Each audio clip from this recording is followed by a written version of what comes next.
So I think Japan was probably on its last leg. After the 2 atomic bombs had been dropped, the Japanese surrendered, which I think everybody was delighted, both the Japanese and the Americans. But the 1st Marine Division was ordered to North China, to Tientsin, Peking, and some of the smaller towns. Now all the routes, major transportation routes in China, are along the east coast, the railroads, and there's a canal that goes down south and all that. So the Marine Division was stationed between the Chinese communists who were up in north of the Great Wall, really in Manchuria, and the Chinese nationalists who were down in South China. So we were supposed to separate them and control the routes of transportation, and the United States was going to bring the Chinese nationalists up north to fight with the Chinese communists. Well, the nationalists didn't do a very good job. So that's when Mao Zedong and his crew, an agrarian revolution, took over and have run China ever since then. Now, after the war was over, and I spent 2 years in North China, which was probably the time of my life. I was a little country boy, and boy, here was civilization as it was a long time ago. But anyway, that was interesting, and I got to spend some time in Manchuria and up along the Great Wall and that sort of stuff. Anyway, I came back to the United States, back to Camp Pendleton, and from there I was transferred to the Naval Academy. And there were 3 officers who were transferred from the 1st Marine Division and 3 from the 2nd Marine Division in Camp Lejeune. And when we arrived there, we were told, you all are going to teach leadership. Did you know that? And we said, no.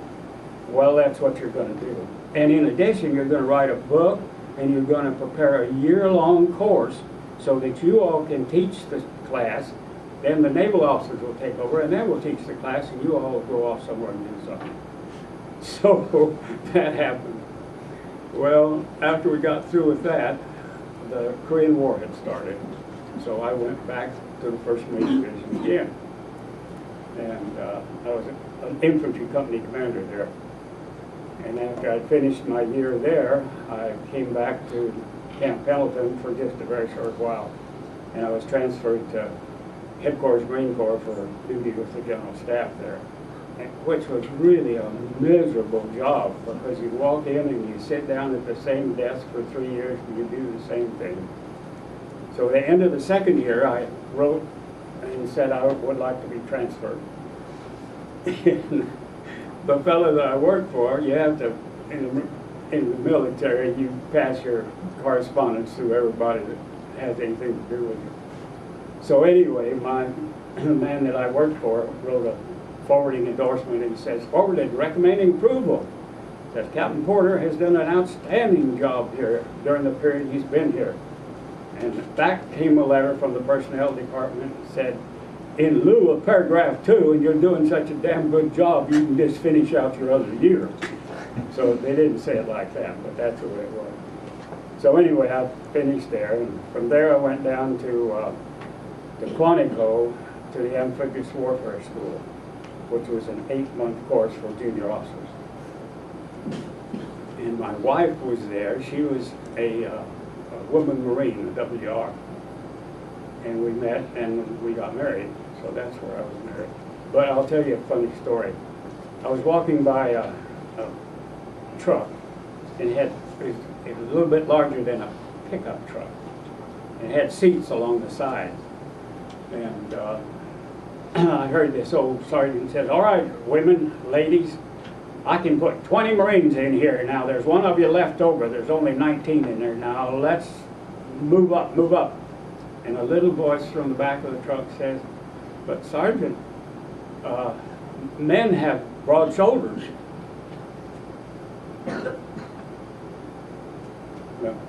Well, anyway, my wife and I got married, and from there I was transferred down to Camp Lejeune, and I was operations officer for the 2nd Battalion, 8th Marines. which was a good job.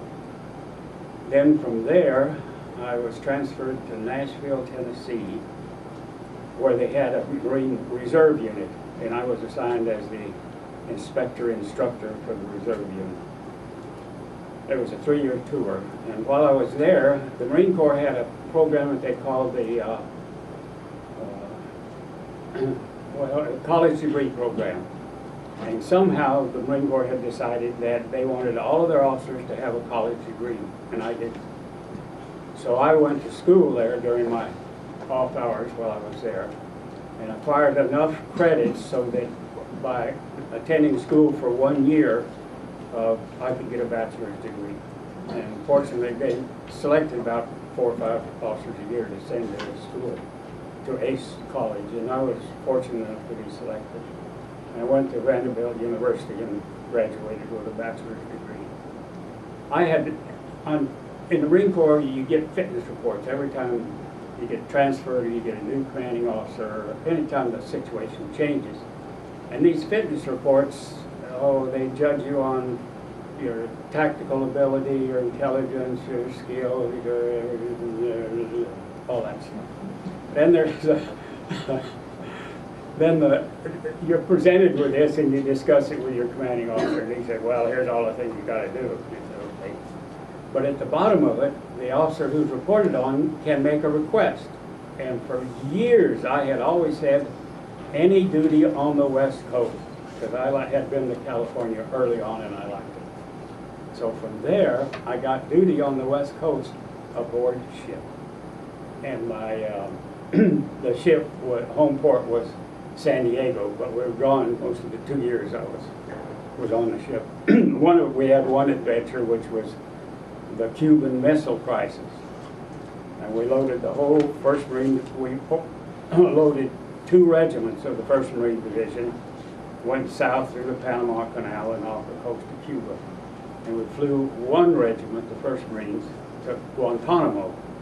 And they sat there and were going to defend the base.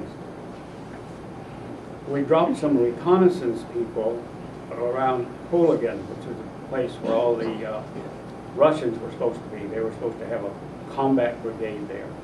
But we dropped some, parachuted some reconnaissance teams in there. And they came back and I was talking to them and they said, you know, there's no combat brigade there. All those guys are running around with a monkey wrench in their pocket. They're all the mechanics and technicians for the missile sites along the coast there. I said, there's no such thing. So I asked this one young fellow, I said, he spoke Spanish. I asked him, I said, well, how many Russians do you think are there? He says, 2,000. How do you know there's 2,000 there?